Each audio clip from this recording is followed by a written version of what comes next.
राम आणि श्याम असे दोनच उमेदवार निवडणुकीत उभे होते.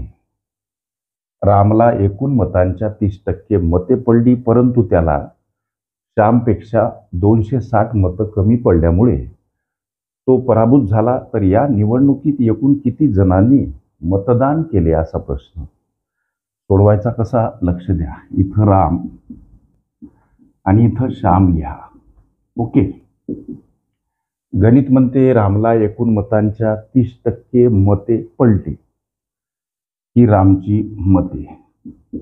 याचा अर्थ या श्यामला पडलेली मते 70%. मग या रामला श्यामपेक्षा किती टक्के मते कमी पडली? वजाबाकी करा. 70% हे 30% वजा उत्तर 40%. लक्ष द्या. अर्थ असा की निवडणुकीत रामला श्यामपेक्षा 40% मते कमी पडली. ओके. आता कमी पडलेली ही 40% मते म्हणजेच कमी पडलेलं हे 260 मतदान, ज्यामुळे हा राम निवडणूक हारला. प्रश्न किती जणांनी मतदान केले? इथं प्रश्न असा करा की कोणत्या संख्येचे, लक्ष द्या, कोणत्या संख्येचे 40% म्हणजे 260 होतात.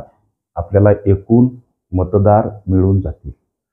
उदाहरणार्थ x ह्या संख्येचे 40% म्हणजे 260. अशा पद्धतीची ही सूत्रबद्ध समीकरण स्वरूप मांडणी करा. इथं बघा, शून्याला शून्य गायब. लक्ष द्या. x 4 सोबत गुणिला आहेत. 4x हा गुणाकार आणि छेदस्थानी 10, समोर 260.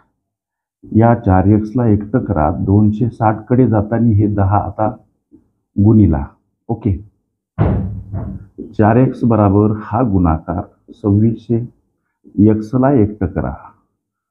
2600 कडे जाताना हे 4 आता भागीला आणि हा भाग द्या. 4 सक 24, उरले 2 झाले 20.